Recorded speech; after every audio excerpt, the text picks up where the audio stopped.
عوامی curfew, railway نے 4000 سے زیادہ ٹرینیں اور کیٹرنگ بند کرنے کا لیا فیصلہ۔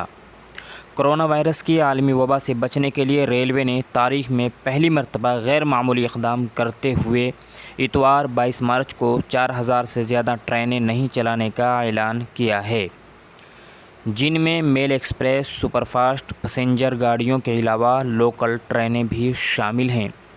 ریلوے بورڈ کے ذریعے جاری ایک ریلیز میں بتایا گیا کہ یہ قدم وزیر اعظم نریندر مودی کے ذریعے عوامی کرفیو کی اپیل کے پیش نظر اٹھایا گیا ہے۔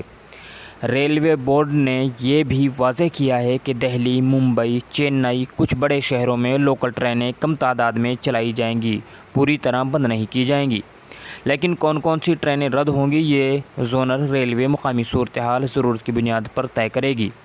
ریلوے بورڈ کی ریلیز میں بتایا گیا ہے کہ 21 مارچ کو رات 12 بجے سے 22 مارچ کی رات 10 بجے تک یعنی 22 گھنٹے تک کوئی بھی ٹرین اس کی ابتدائی اسٹیشن سے نہیں چلے گی۔